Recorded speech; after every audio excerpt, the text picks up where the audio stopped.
Yes, now your this thing screen is visible.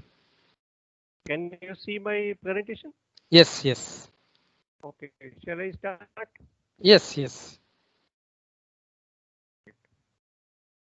Uh, Let me put it on the slideshow mode. And if Yeah, any, is it okay? this is fine. Okay. Thanks a lot for inviting me, and also introduction by Dr. Nagaraj, who has been a great friend for almost both, I think, close to 2 decades. And really a joy to share these thoughts and this talk also on what we call algorithmic match making for platform economy. Uh, this seems to be the lot of literature that has come, and a lot of books have been written, and in fact, this whole area of market design, designing the new market, has already resulted a couple of Nobel prizes for a couple of proponents of this in 2012, Shockley and Roth. I'll explain a little bit of their work also, and also explain what exactly is this uh, area, and also what are the key questions that we have. Also, some sort of experience that I had long back on doing something like this. And I don't know how many of you are aware of operations research, but one of the old problems used to be something called an assignment problem or a optimization problem, which is basically saying if I have n things to do and I have m resources to do, how to map or how to assign those m resources to the n things is the typically how to optimize that. That was the optimization problem. Long back, it was prevalent in Second World War, specifically when you had this assignment of various things, various types of weapons, or even various types of industrial processes. Also, the people who should be assigned to different tasks. So, assignment problem seems to be a common thing.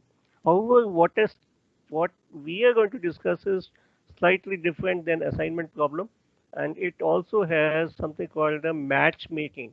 How do we match two set of lists to each other such that this matching is robust and also optimal?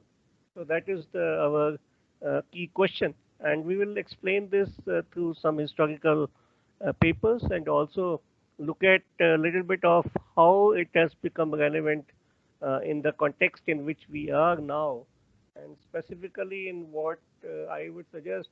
I have put some books on the first slide itself, and I mean, this is just a partial list, but I would suggest gig economy, platform economy, this middleman economy, matchmakers. All these books, all these type of adjectives are being given to this whole phenomena of platforms, and in fact, who gets what and why? By Alvin Roth, he got the Nobel Prize in 2012. Is an excellent book. In fact, all these books are very nice, if you may, and if you have time, maybe you can explore these. So when I say platform economy, typical businesses have been on I am going to produce something for you, and I have some customers. So what happens? I give something to my customers, and they give something back to me.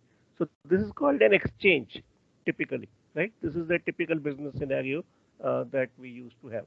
So the value is exchanged in terms of that I have something that I'm producing which my customer needs, and my customer will like to buy that or get that particular functionality, particular product or service, and pay me for that. Right? This is the value exchange. That was the business model that we used to have earlier. But what has happened in last 30 years or so, specifically with the advent of various type of software based mechanisms, or through what are called the algorithmic based market design of a market. We have new type of way in which businesses are happening. So what is happening now is we are creating platforms or a mechanism where set of users or two distinct set of users join in, but the person who runs the platform doesn't really exchange any value with them. It provides a place to exchange value. So the set of users will come, or for example, set of buyers will come to Amazon Market, and there are a set of sellers who will sell online. But Amazon provides a platform to bring them together and also a mechanism through which various type of matching can be created, and that seems to be the value of the platform. So if you look at the last 20 years or so, 20, 25, which happen. So, for example, Amazon, Uber, LinkedIn, Facebook, Swiggy, or even other type of Airbnb. If you look at all these are platforms, and they create a place where two distinct set of people or two distinct set of uh, actors come and exchange value or do business, but using the platform mechanism. So this is the trend that we are seeing. Okay. Hello. Hello. Yes, There is sir. a problem. Can you hear me? Yes, sir. We can hear you. So shall I continue, right? Yes, sir. Sir, Okay. you can continue. Okay, because I got some message and I was a little confused. Okay. So this is what we would like to discuss a little bit on the platform economy and how this is orchestrated through the problem or through this particular issue of how do we orchestrate matches or how do we match two entities with each other such that the value is exchanged or it is enabled through the platform rather than we exchanging the doing the exchange. You understand, I think, what I'm trying to say? So this is the sort of nutshell, the topic, but we'll see a little bit on what exactly are the questions and what is the possible future on these things that we are going to look at. Okay. Uh, okay. So my screen has been okay now. Okay, so Dr. Nagaraj asked me to introduce myself before starting.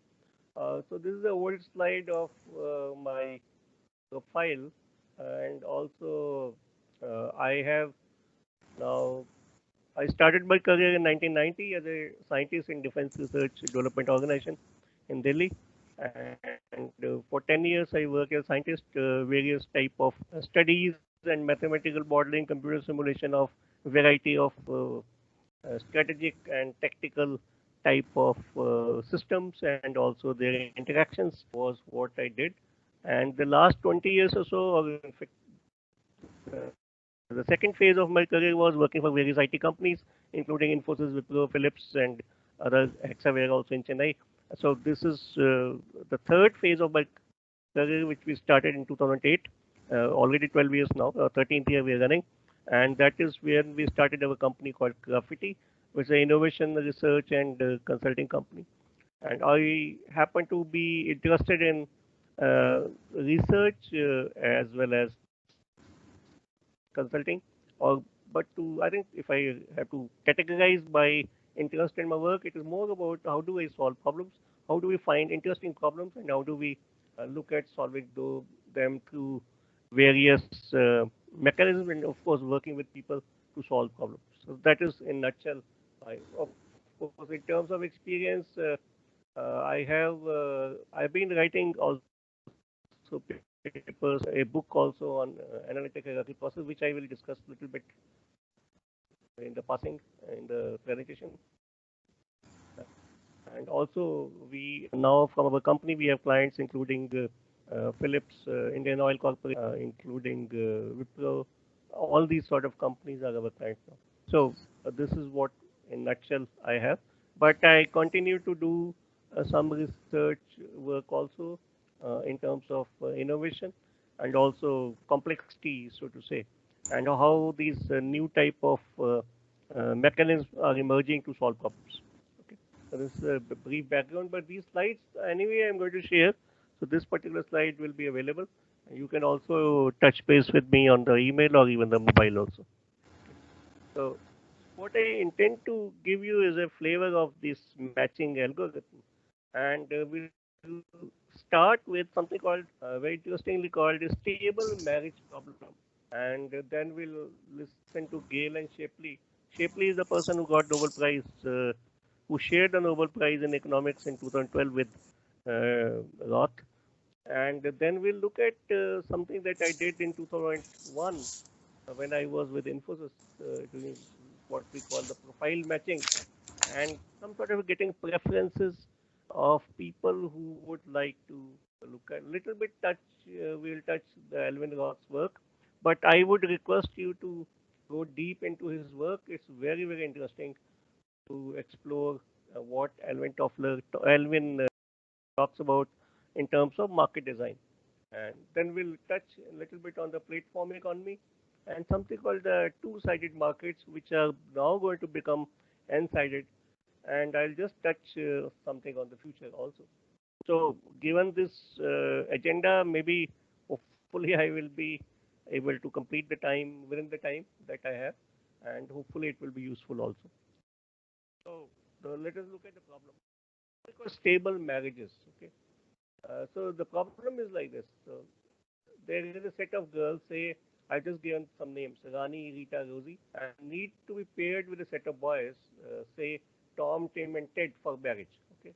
So this is a fairly simple problem. Only thing is that these two sets are there. These two lists of girls and list of boys are fixed, and our problem is to match each member of each one member of the other set. So that is the pair of the which is called a marriage, right? So each member of a set of, however, what we have to keep in are their preferences that they have given beforehand. So they know. So for example, Rani, Rita, Rosie knows about Tom, Tim, and Ted, and Tom, Tim, and Ted also knows about Rani, Rita, Rosie. Now they have ranked what are their preference to marry each of them. So each member of the set has given his/her preference regarding all members of the other set. So this looks a very fairly simple and fairly trivial problem, it seems, right? Our problem here is to match each girl with only one boy in such a way that the pair is best possible option for both, given the preferences of all members of both sets. This is slightly involved in the sense that if you have different preferences of different people, then how do we take care of all the preferences in such a way that the best matching is created? That is what this stable marriage algorithm is. So, and it seems this was studied in 1962 and published in a paper by Shapley. We'll come to that paper, but let us look at what exactly is the problem. Okay? Stable marriage problem. As I said, Rani, Rita, and Rosie has given their preferences of Tom, Tim, and Ted. So preferences of each are known, and we already have. And similarly, Tom, Tim, and Ted has also given their preferences for Rani, Rita, and Rosie, and that is so 1, 2, 3, 1, 2, 3. If you see in this link, this is a typical way in which you represent. It's sort of a graph, right? If you look at and what can be called a bipartite graph, because you cannot have a link between Rani and Rita and Rosie, meaning the element of the from the same list cannot be linked with each other. So this is called a bipartite graph in our graph theory, and some of you might have heard of this term also. Interestingly, now what we have to figure out is what are these matching pairs, which will give us the best match for this. So, okay, but we have the preferences. So, for example, Rani prefers Tim, Tom, and Ted in that order, However, Tim prefers Rosie, Rita, and Rani in that order. So we have a peculiar situation that how do we do this matching such that the best pairing comes into picture, right? So this is the problem statement. So if you organize this information as preferences 1, 2, 3, so Rani's preferences are Tim, Tom, Ted. Rita's preferences are Tom, Tim, Ted. Rosie's preferences are Tim, Ted, Tom. Okay. Similarly, if you look at Tom's preferences, they are Rita, Rani, Rosie, and Tim is Rosie, Rita, Rani. Ted is Rosie, Rita, Rani. Okay. So same preferences.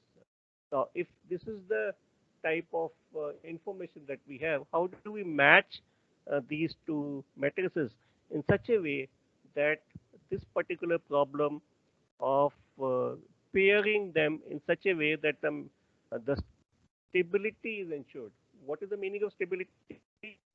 That no one can get, once this matching is available, no one can get a better match than his preference, his or her preference, than what is achieved through this particular pattern. So if you do a simple estimate, you can see that clearly that this is a very clearly that Rita has first preference as Tom, Tom has first preference as Rita. Therefore, they anyway are perfectly matched, right? So similarly, Tim and Rosie also has these matches. What is left is Rani gets the third preference. Similarly, Ted gets the third preference as Rani. So the question now is this a stable matching? How do we ensure this? Now, this of course is a 3 by 3 option, but let us think about a 30 by 30 scenario or even a 50 by 50 scenario or even larger. How do we really come to a mechanism of finding this particular thing? Here comes this particular paper in 62. This 62 paper by Gale and Shapley. They wrote about college admissions and the stability of marriage. These two examples. I will run through this paper, and I will also request you to read this paper whenever you get time. It's easily available, and you can download from these links that are available. Interestingly, and this guy, because of this sort of work, Shapley and Alvin Roth in 2012 got a Nobel Prize for Economics because they explained certain process here of getting this and also computed certain properties of this particular process, which became very useful for the type of economic system that we are having now, or the type of business systems that are emerging, where the transactions are not about I selling something to you, but it is more like how do we do matchmaking in such a manner that the value of both sides is maximized or exchange is optimal. So this is the shift that we have the last 30 years, and this mechanism of creating matchmaking is what drives the platforms typically. Okay, so this is where the interesting point comes into picture. We'll just read this paper, what Shapley's paper is talking. So he has this ranking matrix of 3 men, alpha, beta, gamma, and 3 women, very similar to our example. But here his ranking is 1, 3, 2, 2, 3, 1, 3. So this is the same rank, but the first number in each pair is gives the ranking of the woman by the men. The second number is the ranking of the men by the woman. Thus, it ranks A. Thus, alpha ranks A first, B second, and third, C third, while A ranks beta first, gamma second, and alpha third, etc. So this sort of a matrix you can represent combining both the matrices together. Now, there are 6 possible sets of marriages is what we get from this.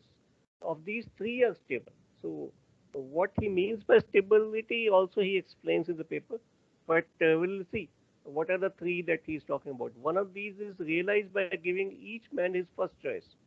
So if alpha marries A, which is his first choice, beta marries B, which is his first choice, and gamma marries C, which is also his first choice, and then you get the first choice. Note that although each woman gets a last choice, the arrangement is nevertheless stable.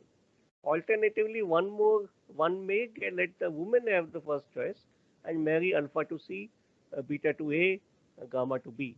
The third stable arrangement is to give everyone his or her second choice and have a alpha marry B, beta marry C, and gamma marry A. Now, this can be verified that other options will be unstable because there will be other better options for each some of the candidates in the other pairing. Right? So that is where the instability comes.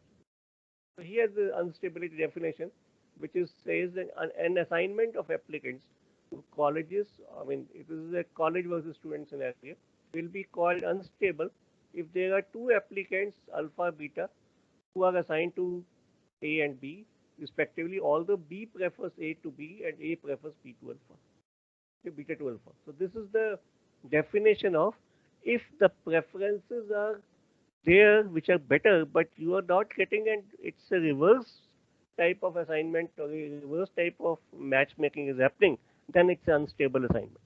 Okay? So a stable assignment is called optimal if every applicant is at least as well off under it as under any other stable assignment. So this is the second part of the optimality of the assignment. So so ranking, so they have one more example he has given the paper. There is only one stable set of marriages in this particular matrix, which we are showing an example to, indicated by the circled entries. But note that in this situation, no one can get his or her first choice if stability is to be achieved, because some others' preference will be disturbed if you do it the first for anyone. So this is a very interesting example. So from this particular link, you can actually download a very simple algorithmic explanation of Gale-Shapley deferred acceptance algorithm, which basically says you start with giving either the woman or the man the first chance to get to the propose to the first one, whatever his first preference is, and let the other person, let us say a boy proposes to a girl, let the girl keep those proposals with her and only select the first one, which is the best one that she has, and reject everyone else. So in this way, in the first round, all the girls will get the first proposals, whichever is the best proposal that they have. But in the second round, in the second iteration, you have the option for the boys to propose to the remaining options, which the remaining girls who have people who have been rejected. The boys who have been rejected can propose to the remaining girls also. Okay. So in this way, this is the iterative discussion, and this is the Gale-Shapley reference list for, of course, this is for hospital students, but this is one matching. The Gale-Shapley paper. So I'll explain this theorem. There always exists a stable set of marriages, is what they claim, and they have a proof by giving this particular algorithm that I showed, which is explained in this text. We'll read this to give you a view of what exactly is this. We shall prove the existence by giving an iterative procedure for actually finding a stable set of marriages.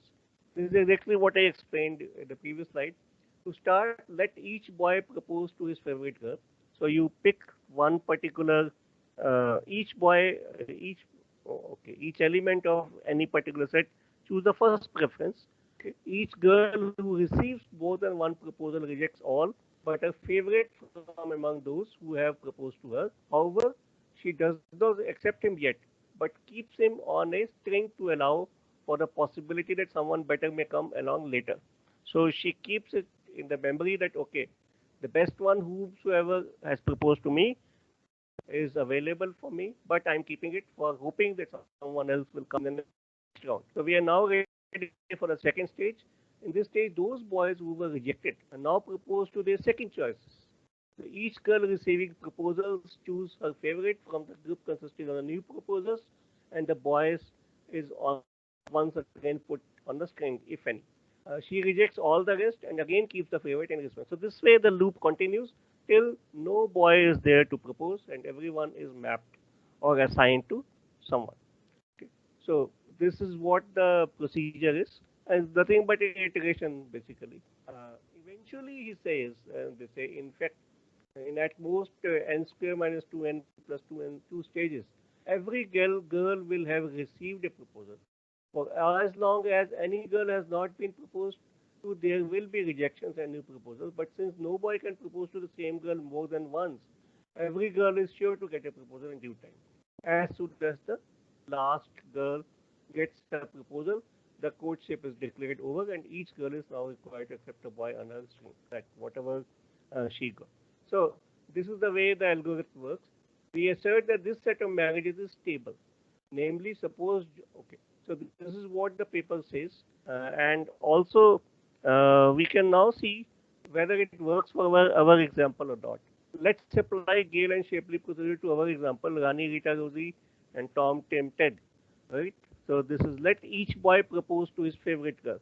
So if you look at Tom is proposing to Rita because Tom, number one, right, in the column number one for Tom, Tim, and Ted, Rita, Rosie, Rosie. So Tom proposes to Rita, Tim also proposes to Rita, and Ted also proposes to Rosie. So Tom proposes to Rita, Tim and Ted propose to Rosie because that is their number one. Now, only Rosie receives more than one proposal in these examples, and Rani has not received any. As per the algorithm, Rosie will reject Ted because Ted is, for Rosie, Ted is number two, and Tim is number one, right? So, as per the algorithm, Rosie will reject Ted as he is second in her preference, but will keep Tim on the string.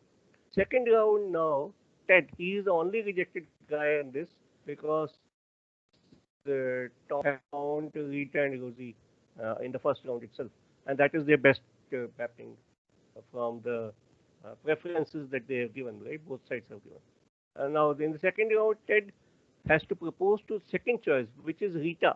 So Ted proposes to Rita, but Rita is already has her first choice, Tom.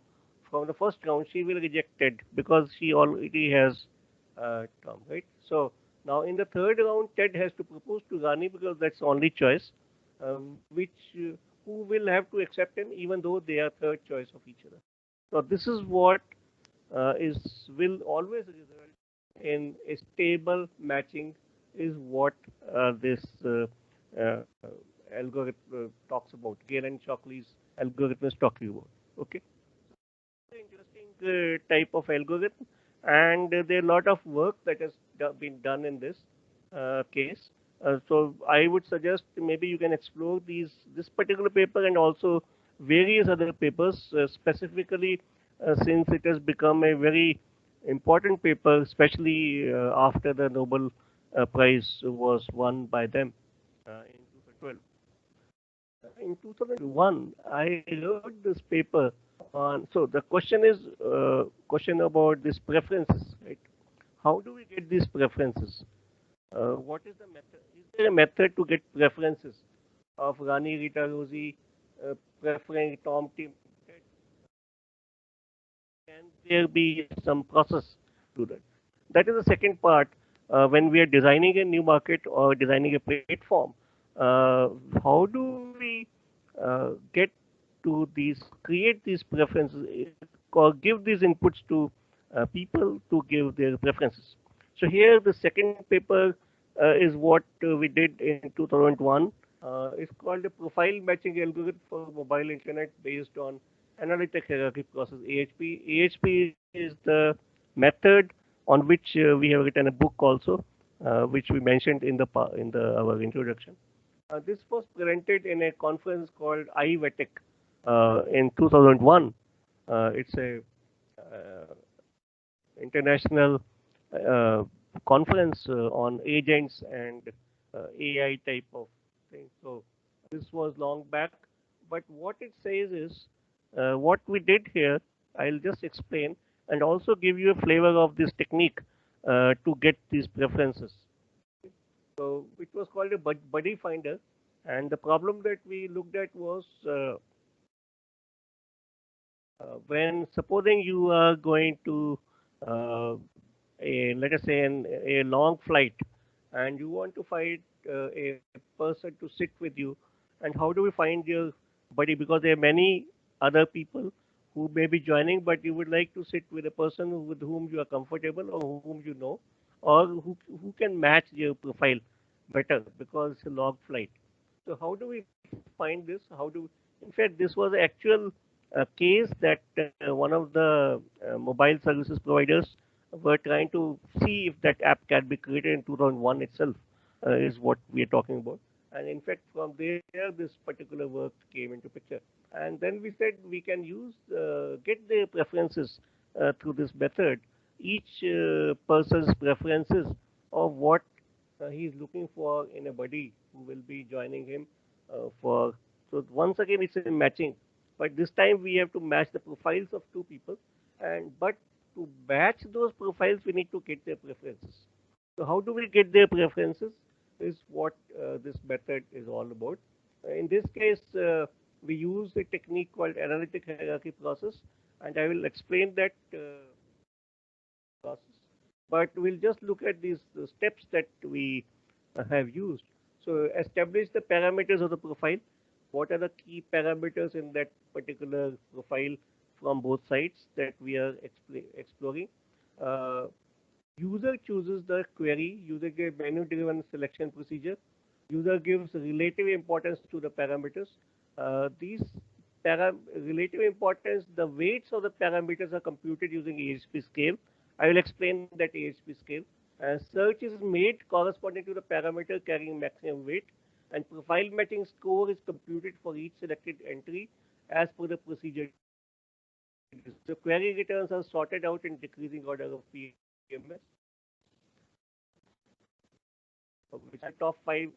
Now remember that time on the mobile internet, it was a bandwidth issue, and we had to create a very simple type of query. And also the minimum data has to be given on the because of the bandwidth issue. Now this is what we do in a look at the parameters that we have to evaluate. In this case, it was a name, age, gender, hobbies, and these are the relative weights that we have derived by some sort of a paired comparison of these parameters. And if you look at this matrix, one name is of course one, but name versus age means I am giving more weightage to name than to the age. Also more weightage to name than gender.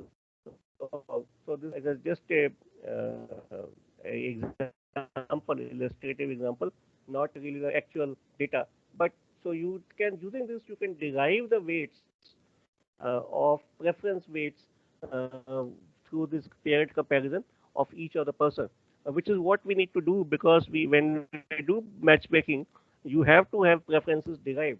Now, how do we derive those, or how we can get those preferences clearly from each person? But it will be better to do a more detailed type of analysis, and maybe AHP can be used in this. So, normalized eigenvector of this matrix corresponding to the principal eigenvalue will give you the relative weights is what the method says. Method gives. So this is where. So a little bit on this technique.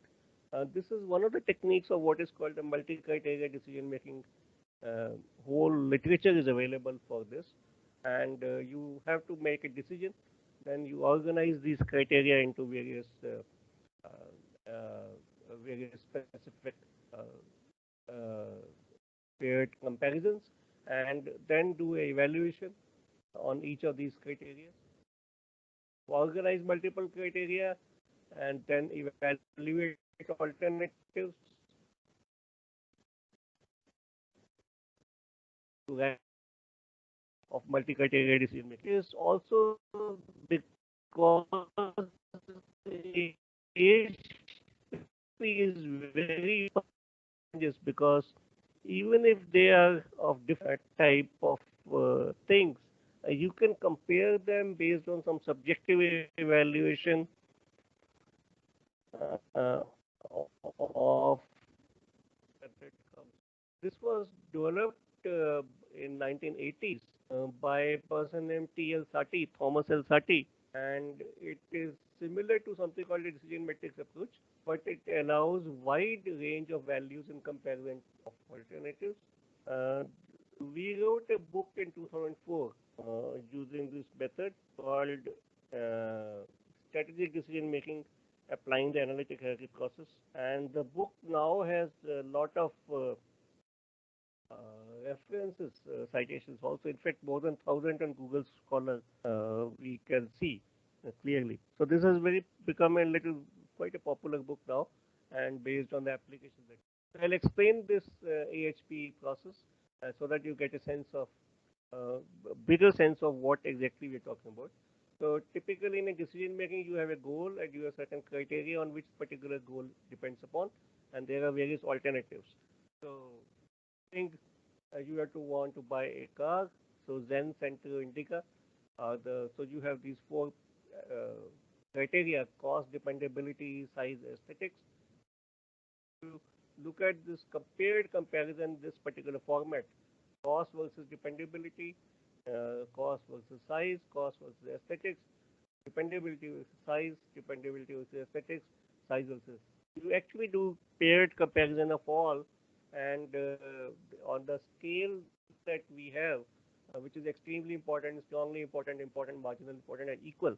And using these tick marks, you can convert these qualitative inputs from the user into these quantitative scale or ranking on what is called the ratio scale, converted into this reciprocal matrix. What you get from the this comparison is the upper triangle, and the diagonal of this particular matrix is 1 because you are comparing same things again, which is basically equal and maps to 1. Now, important point here is you can, using this matrix, you can now do this normalized eigenvector for this, get this relative rankings of the person or preferences of the person for each of these particular criteria. Also, you can evaluate what is called the consistency of the index of the person also. And that is the great value of this method compared to any other method that we have. Because the consistency, how consistent you were in when you gave these inputs is actually a key sort of a input. Because then if you are consistent, then the value that you are going to get, or the preferences or the rankings that you are going to get from the analysis will be much more appropriate and robust. So when you do this comparison on all these criteria, and then you compare the alternatives, for example, in this case, Zen, Center, Indica, same method we use, and you just do a weighted sum of these ratings, combining, you get a final ranking, which is a synthesized sum of weighted sum of all these criteria, all the four criteria to get a ranking of which particular alternative is a good one. So AHP's consistency evaluation, we have this small procedure. You find the principal eigenvalue, which is, if you remember, A minus lambda I, determinant of that typically is the eigenvalue equation of any matrix. And when you solve this, you get this matrix, right? You get this consistency, or you get the eigenvalue, which is the maximum eigenvalue is what we need to find. Order of matrix is how many number of elements are there in a matrix. For perfect consistency, this lambda should be equal to n, is what we are saying, what the system says. However, there is something what the method describes is called the consistency index, which is a ratio of difference of the eigenvalue and the order, and normalized by just by n minus 1. And they also have for each order of matrix something called a random index that has been generated for random reciprocal matrices. And if you take this ratio, it is called a consistency ratio. Now, if you get a consistency ratio which is less than 0.1, then you are considered consistent. But if you get more than that, that means there are some inconsistencies when you gave the paired comparison of on each of these criteria, and also each of the rankings that you did for each criteria.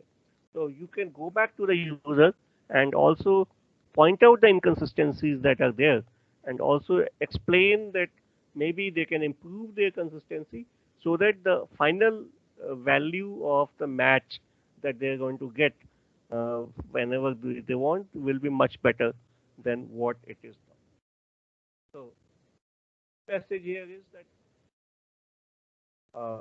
this method takes inputs as a qualitative input from the people, from the user, and does paired comparisons. Has very sound mathematical basis and also consistency evaluation. This method is particularly useful in this matchmaking type of scenarios because, as I said, we need to derive certain preferences of each of the participants.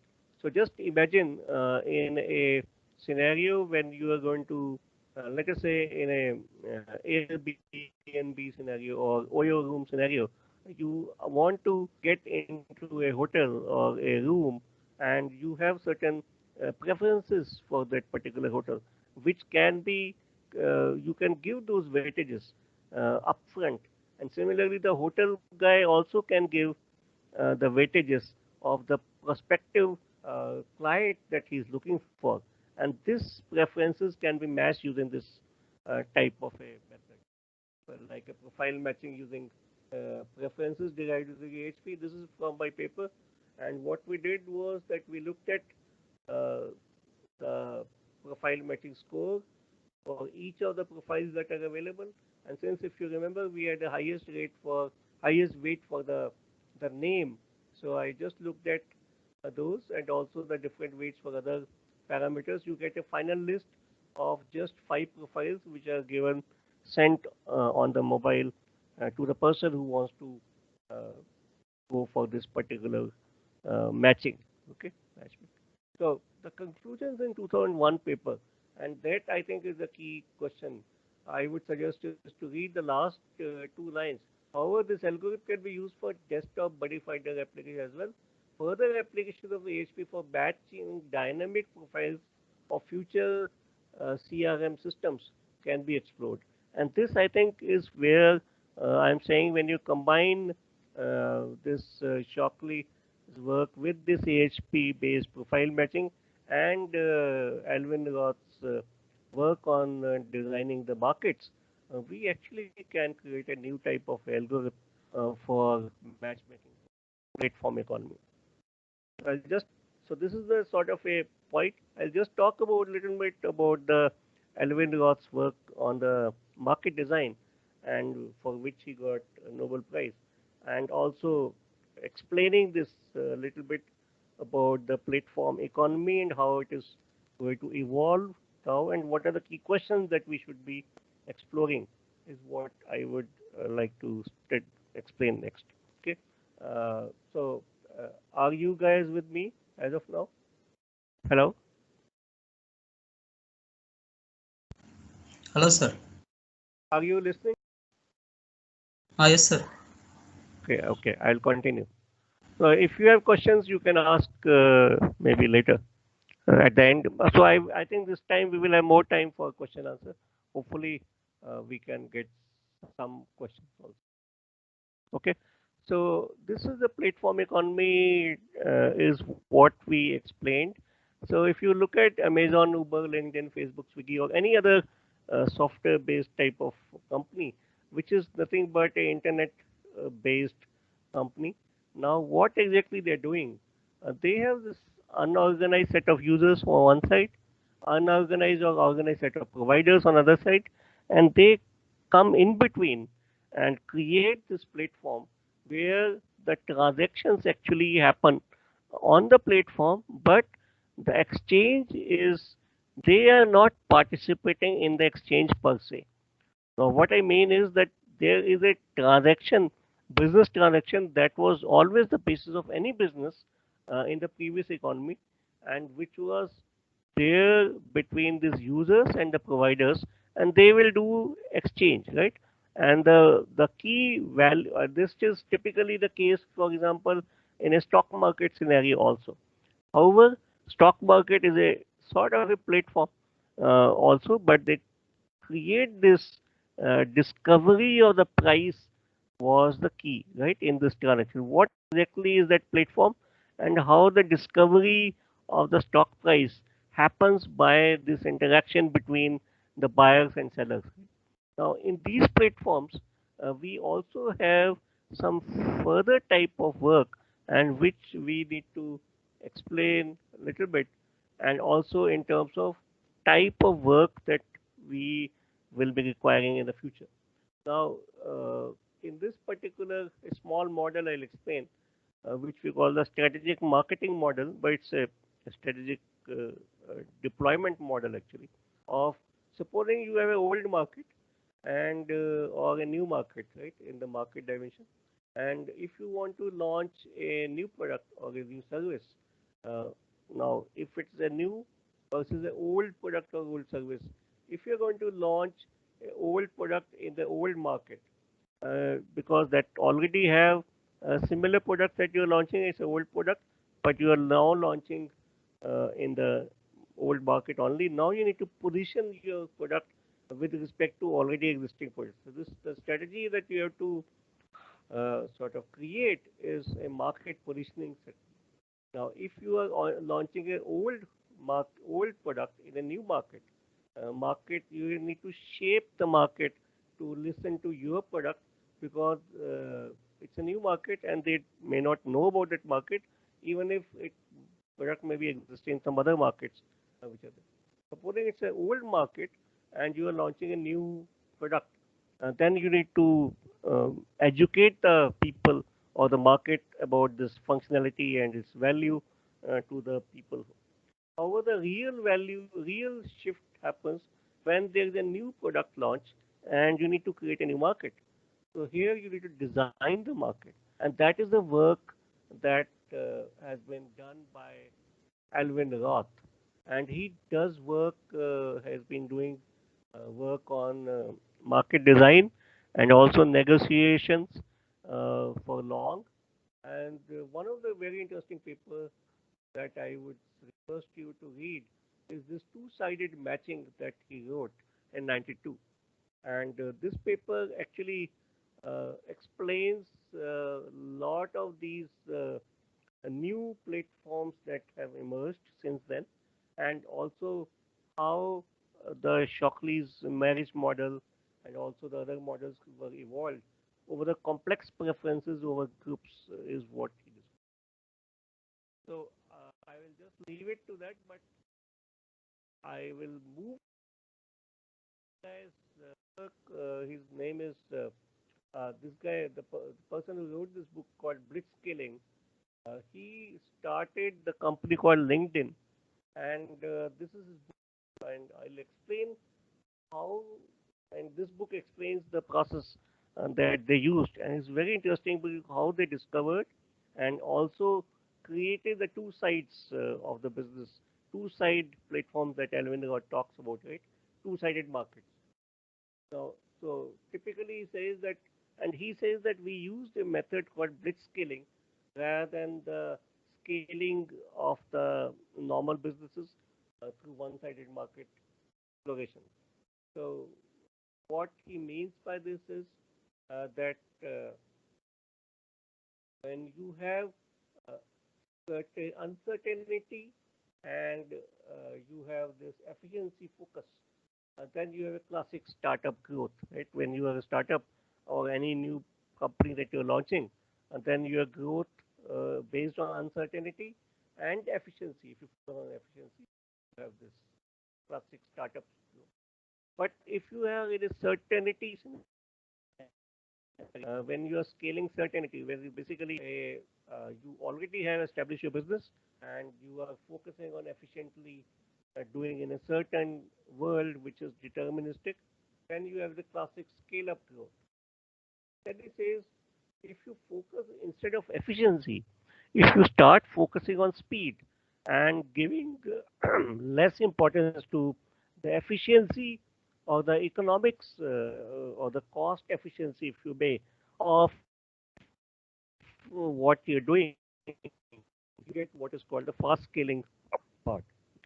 However, if you combine uncertainty and speed, then you get blitzscaling, and that is the world that we actually are getting more and more because if you look at this particular year also and also the last 3-4 years and also coming decade or so, we will be in a world which is highly uncertain about everything, whether it's a COVID scenario or a global war scenario or any type of. So how do we operate? So it's in uncertainty. You need to figure out how to do this blitz scaling. So one strategy that they explain is do things very quickly, very fast, and keep on failing with massive risks. Now this seems to be a very risky type of a thing, but they have achieved it, and they are actually teaching this process of how do we create these platforms at a rapid scale and also with massive risks. Uh, so he says it's a both offensive and defensive strategy, but it thrives on positive feedback loops. The first scale company reaps significant competitive advantage. So if through this process, whichever company scales up quickly and first will reap much more benefit, competitive advantage compared to a second one or third one because of the speed at which you are increasing your uh, market penetration or your market capture. Now, this seems to be a known thing, but uh, when the world is uncertainty, when your scaling is also uncertain, uh, doing at a very high acceleration was considered risky. But in a two-sided business scenario, this is not the case. So blitzscaling actually talks about certain points about what exactly they are focusing on, and there are four growth factors it talks about in terms of the market size, distribution, high gross margins, and fourth one is the network effects. When increased usage by any user increases the value of the product or user or the service for other users. So here I think the how do we orchestrate these network effects through these two-sided business models, two-sided network effects through the platform requires you to do very rapid, fast, and robust matchmaking very quickly, and that is what I think we are proposing in our talk, saying that rapid, fast, and rapid and also robust matchmaking is the key to scaling it up from both sides, and how fast and in how robust manner you do this matchmaking will define your future whenever you're doing this thing, because it is massively risky anyway because of the way this blitz scaling is talked about. We are going to get more complex because what I think we have been proposing right now, we have this unorganized set of users, and we have this platform, two-sided platform, unorganized or organized set of providers.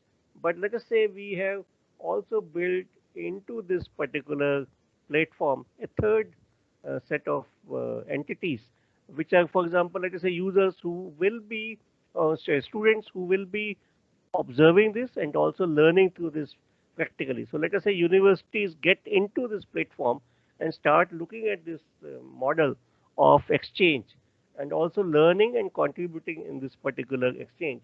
Uh, Typically, you get this complexity. Suddenly, the complex network of networks. Now we need to design the trust. We need to design negotiations, decisions, actions, and all these things need to be created through an algorithmic design. Perhaps blockchain-based type of algorithm need to be built in rapidly across these sites, and maybe we need to match it. I mean, combine it with the matchmaking algorithms that we are talking about, and getting those preferences as quickly and as robust in a as robust manner as we can will be the key driver to the future inside business models. Another point that is going to impact us is the fourth paradigm, as they call it, the data intensive scientific discovery. And we are converting everything into a digital twin, as they say, right? Twin, it is digital twin is a digital replica of a living or non-living physical entity. By bridging the physical and the virtual world, this data is transmitted seamlessly, allowing the virtual entity to exist simultaneously with the physical entity.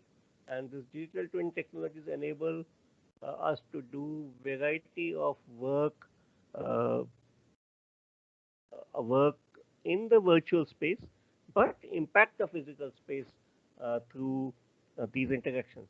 And that is where the next generation of companies will be through this IoT based systems, which are physical, digital, homogenized, which is and reprogrammable and smart, and there is a continuous modular evolution that we are going to see in these systems or platforms that we talk about. So digital twin technologies is the future, which is what people are talking about. So these platforms also will have a virtual type of a observatory of the platform's interactions, which will be guiding the potential preferences and maybe guiding the users to rapidly do this matchmaking in a manner which we haven't even thought about as of now. And this is where we need new type of algorithms to. So, what are the challenges that we are going to explore now? Maybe look at what exactly we mean by what are these challenges. So, some of you will know about the word algorithm, right? From where the algorithm word comes. It is from person whose name is Muhammad ibn Musa al-Khwarizmi. In fact, algebra word also is derived from his name. Uh, he's the origin of algorithm from his name, and also uh, he was a mathematician in the Middle East. And why I'm saying this is because the mapping of this uh, set of instructions, which goes into creating a new type of value, and suddenly the set of instructions which need to be complete and also need to be uh, going into in a logical manner to get into doing certain functionality for the machines. This is now seeing lot of in the companies of the modern world that we have. So if you look at all the distinguishing features of these companies, of course, in the past 30 years or so, we actually have an algorithm as the basis, right? So just to give you a brief about what exactly are we talking about when we say an algorithm, is an effective method expressed as a finite list of well-defined instructions for computing a function or calculating a function, right? Or starting from initial state and initial inputs, the instructions describe a computation that, when executed, will proceed through a finite number of well-defined successive states, eventually producing output and terminating at a final ending state. So transition from one state to the next is not necessarily deterministic. In fact, some algorithms known as randomized algorithms incorporate random. But what is key here is the competitive advantage in the last 30 years or so has been with the companies or with the organizations or with even with the countries who were doing and utilizing algorithms extensively, and that I think is the key question that we should be exploring. Only point now is because what type of algorithms we should be looking at. So I'll just maybe spend about 5-10 minutes on those questions about what exactly will be required in are going to become going to move to the future. So we already have become our algorithms. So many algorithms are there which actually guide us to do variety of things without we knowing what exactly are we doing. So many times we are guided by the algorithm without consciously being aware of the guidance, and that actually can be utilized in multiple ways, and also it can be exploited by powers that are there to do or to change the reality that we have. So this is the power that algorithms have. And because algorithms are embedded in everything, so we need to be very clear how these algorithms are working.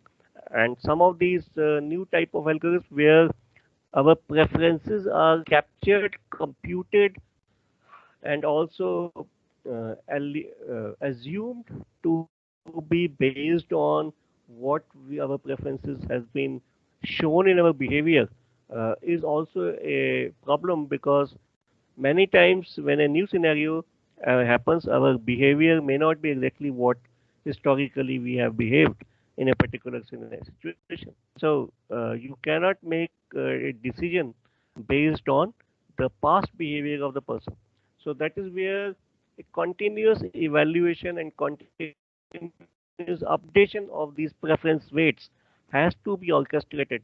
So it is not only the matchmaking, getting the preferences right, but also continuous update of those preferences of each of our requirements and each of our needs need to be incorporated in this matchmaking.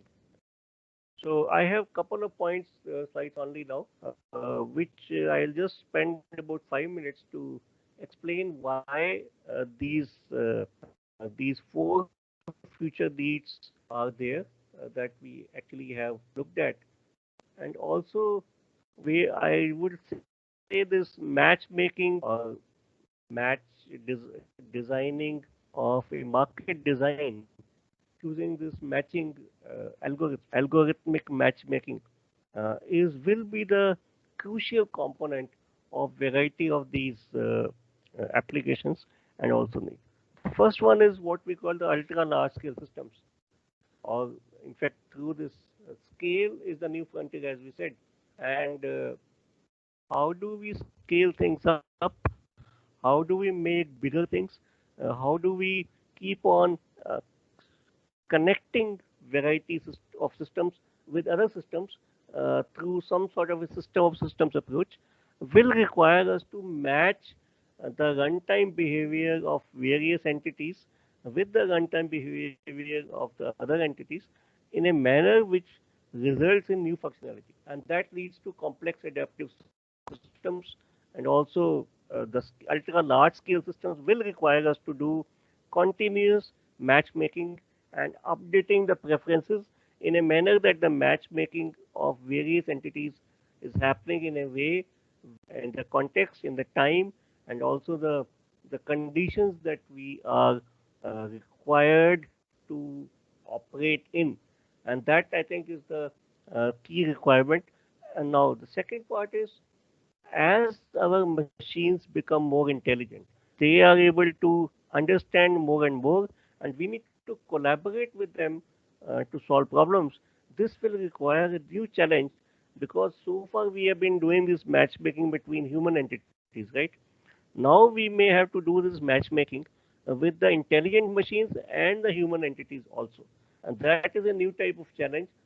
I don't think we have any of this work available in terms of how do we do this matchmaking or design of these mechanisms, or do a market design when human beings and machines will collaborate and compete with each other in a manner which is not very clearly, it's very uh, integrated with each other in such a manner that the uniqueness of the intelligence may be sort of the boundary of the intelligence between human and the machine may not be very clearly visible. And that I think is the key challenge. When the machines with their own mind will collaborate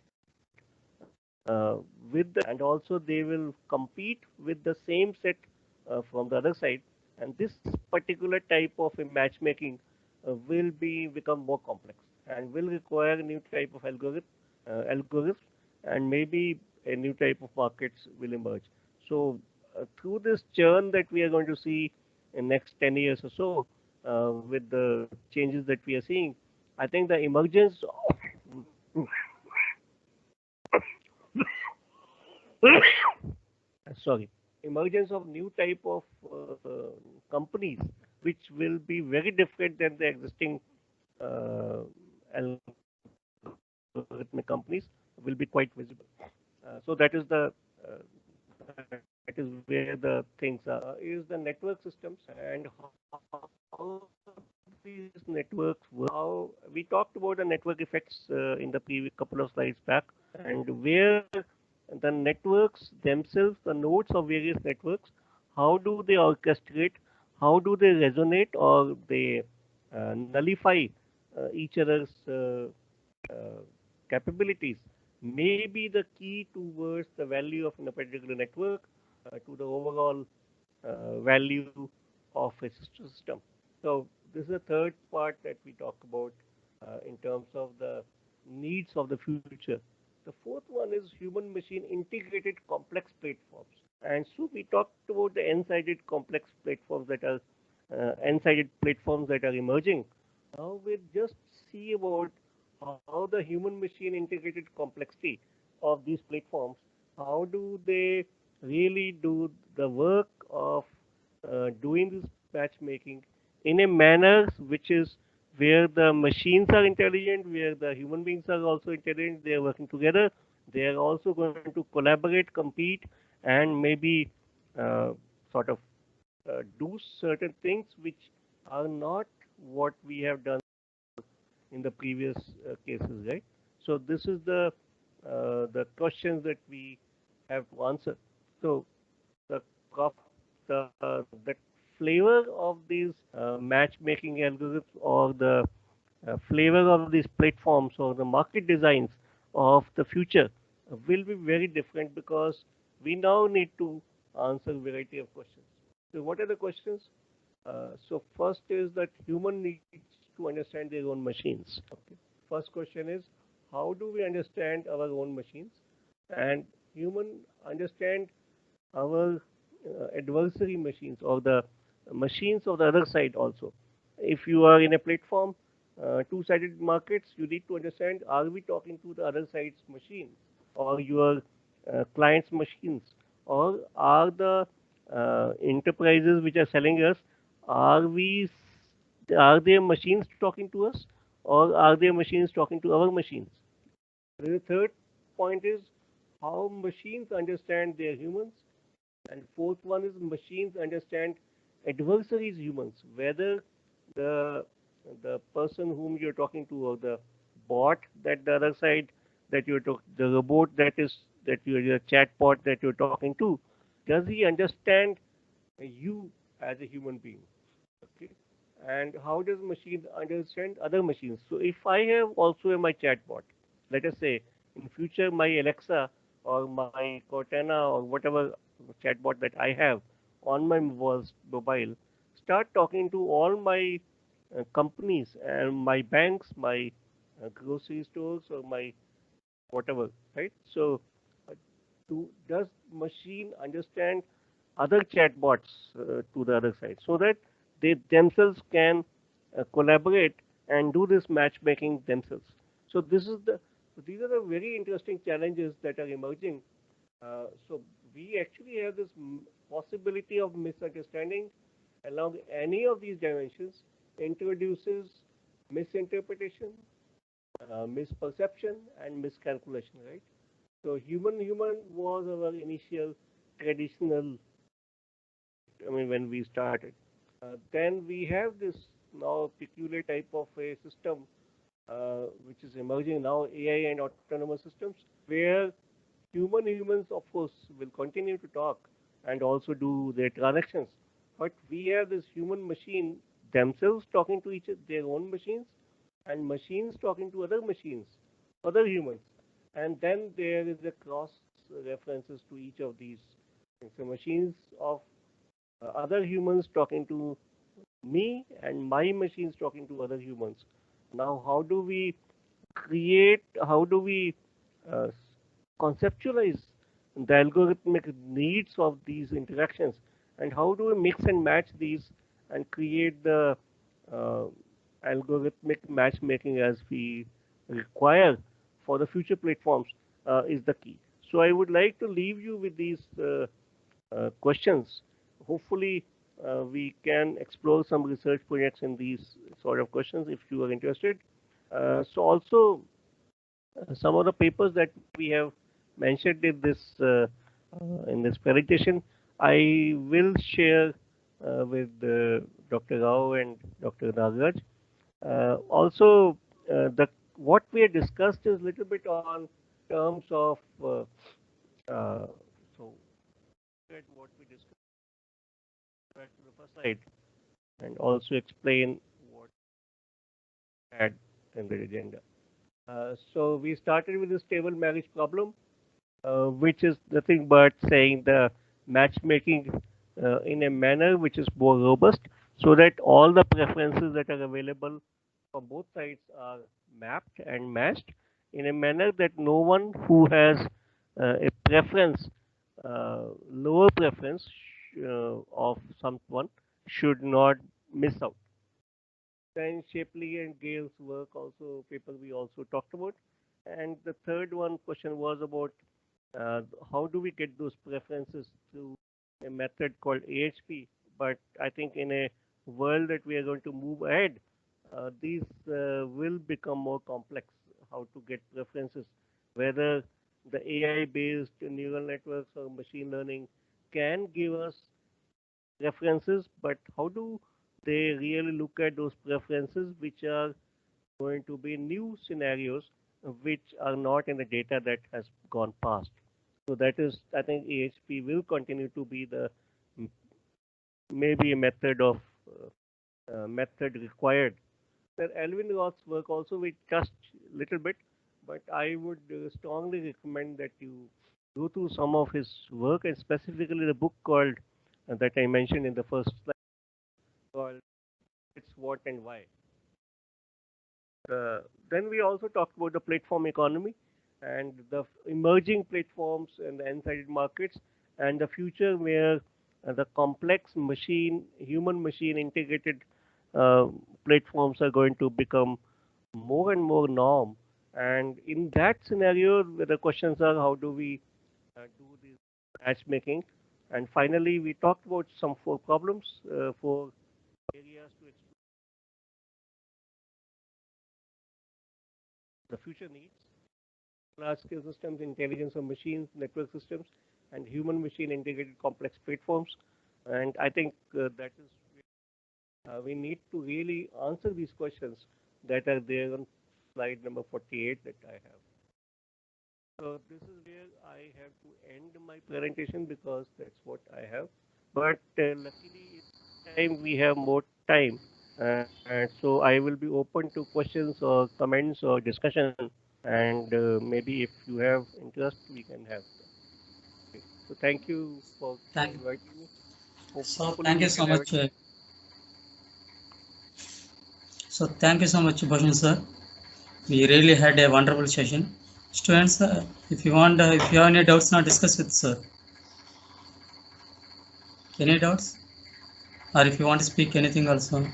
So all the students are requested to ask some questions regarding how algorithms are used in the industry or because you're all business analytics students, so you can ask about business analytics related things and things like that. Yeah, I can answer based So on. actually, the students they are all doing a master's program on business analytics. Oh, I So see. Okay, okay. master of technology in Mm-hmm. software engineering with specialization in business analytics.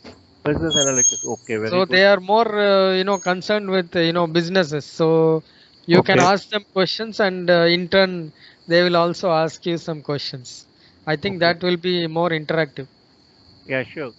My any question, please ask. Any comments, questions. I will be happy to discuss at least. I don't know whether I can answer all questions, but anyway, sure. Students, please ask any questions you like regarding the subject. I have a question. Yes, Gaurav. Yes, sir. Yes, sir. Yes, Gaurav.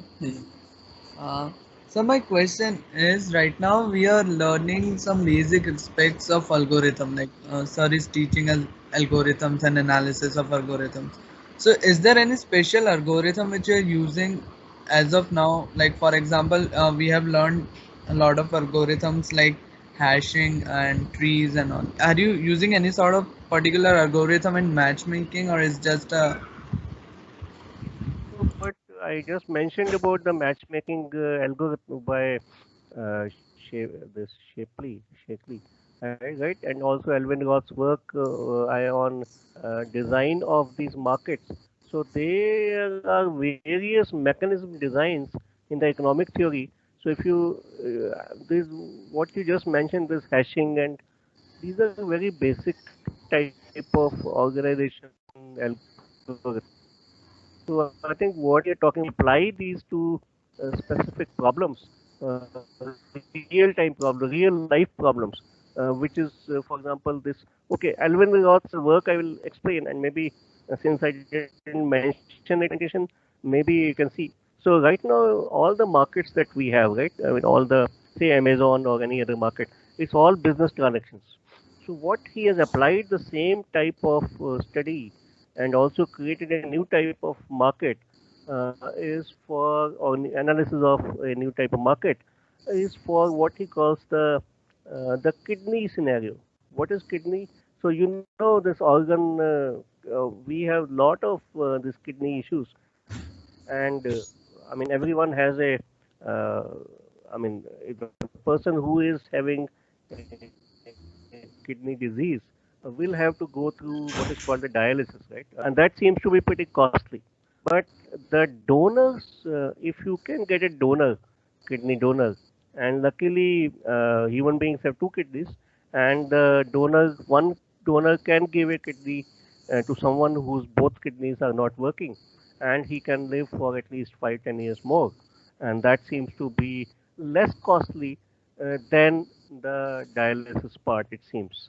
Now, the question is there is in the legal scenario, in the laws, as per the laws, we cannot sell our organs. So, no one can buy the kidney. So, what Alvin Roth's work is creating a kidney exchange market where he says that in a kidney scenario, supposing uh, a husband and wife, husband has a kidney problem and wife is wants to donate her kidney to him, but the because of the blood group not matching, so you cannot pick that family member's kidney and insert in the other member. It seems. Now that is of course. So you need to find out the right blood group also. So what he says, this leads to another type of problem. Now we need to do a matchmaking, which requires the paired matchmaking, meaning the husband wife on one side need to find out a similar type of husband wife or wife husband or any relationship who are willing to do the same thing, but and their blood group should match with them. So there are 4 surgeries that has to happen. That was actually that leads to a lot of delay. It seems in US there are 100,000, 1 lakh people on the waiting list to get a kidney, and in India it will be very high, definitely. Of course, there are black markets and there are various type of other type of mechanisms through that. That of course we're not touching. But this guy's work for which he got Nobel Prize is on creating this kidney uh, exchange program where he says that instead of doing this 2 by 2 type of matrix, we can do the a chained type of a scenario. What he means by that is that uh, supposing in one particular set of persons wants to donate, I mean, do this particular exchange of kidneys. So you need to instead of doing the with the one set only, you can do something called a delayed scenario and do it to someone third person. So and there can be chain of kidney donations through a orchestrated mechanism which he designed and for which was pretty successful in US and also the mechanism designed to do this chained kidney exchange program was very successful in his work. Also in Italy and some of the other countries also. Now he says that we are doing this global exchange of kidneys, and that is what they are aiming at, where people from Philippines, Malaysia also can contribute and join into this particular. So the question that you asked about what are the applications of these algorithms, if I may, and what type of algorithms are they, and many times we need to design new algorithms. So I think the message that you should be getting from learning from this algorithm, and also the professors who are teaching you also, they must be giving you this input. It is not about the specific algorithm that is of importance. Of course, that is important because it has a application. But what is important is how to think about writing a new algorithm and how to think about solving problems by creating new algorithms. No, I think that I think is the key message of these courses, if you may, and that is exactly what I would like to sort of say. How to write, how to come up with new algorithms or algorithmic solutions to problems by learning algorithms, how those algorithms were created, whether it was a hashing algorithm and how it was applied, or even these matchmaking algorithms that we talked about, how it was applied in various contexts and why it was applied in a particular way. I think is the key message that we should. I don't know whether I have answered the question, but I was just trying to explain the value of learning about the algorithmic thinking, if you may. Yes, sir. Yes, sir. I got it. Yeah. Even sir helps us to understand new algorithms and implement it on our own. Thank you Yeah. so much, sir, for answering my question. Thank you. Thank you. So any another questions? Thank you, Gaurav. Any other questions?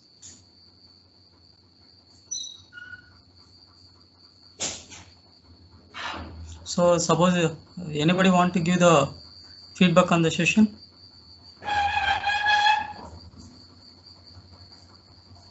I am requesting the feedback. Anyone, one student, at least one student. Sir, good evening, sir. My Yes, name is yes. Mohit. Who is Mohit? Yes. Yes, sir. Yes, sir. Thank you for the wonderful session, sir. And today we came to know that how algorithms are important in our life, and one can make his career in the algorithms, and also how much important they are for our real life examples. We learned some things today, and we are very grateful for you. Means you came and give some of your knowledge to us, and we are very much looking forward for more sessions with you. Thank you, sir. Thank you. Actually, I think the algorithms are the key.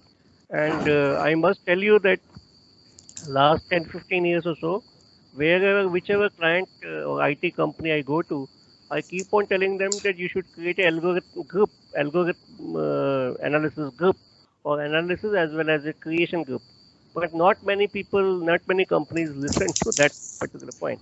But I would suggest, I think this the key is to learn to analyze and write algorithms and also create new algorithms because that is where the complexity of the world that we have, we or the technology that we are seeing. The key skill is not about learning a particular language, programming language, or particular. Of course, that is important. Also, how to implement in a particular package or particular, but it's really about thinking and solving those problems through algorithmic design. So that I think is the key message that I wanted to convey. So thank you. At least you have found something interesting and hopefully it will be useful also. Students, anybody want to share your feedback with us about the session or any doubts? Excuse me, sir. Yes. Yes, Benny? I'm Kiran Benny. Sir, Navneet sir, it was a pretty much good session. It's like a syllabus we study, and it's not like in one semester we can completely come across all the applications of an algorithm and then get to know about it. Such guest lectures and bringing us into our interest or putting up our interest into such future plans are really good, sir. Thank you for letting us know there are such choices, there are such options, or there are lots of availability. And what algorithm works, it's a different world So thank you so much, sir, for giving us such a good time. And it was really interesting. I would agree with that fact. And so the thing is, like, I would like to ask if algorithms, like, they do they have any kind of like a minimum problem, like it can't be, such a thing can't be attained. Is there any problem such that algorithm can solve? Okay, so you would have heard of Gödel theorem, right? I mean, there is this mathematics is incomplete per se, right? So there is a, in fact, Turing machine itself, Alan Turing's machine, the universal Turing machine, we haven't been able to create. So we have reduced to finite state machines only. So there are certain non-computable numbers and also non-computability per se. So it is not that everything can be algorithmized. However, it can be approximated to an algorithm is definitely the case. So algorithm can give you a view of reality which you may not get otherwise is one part. Now we, in fact, last couple of weeks back, we did one small session on computing, theory of computing also with the, I think the same, I don't know whether the same set of students, but with the same faculty with Dr. Nagaraj and Srinivas Rao. And we tried to talk about a little bit about the same problem about whether the future of these machines or the theoretical computing will be the theory of computing per se is evolving towards what is called the quantum Turing machines and quantum theory.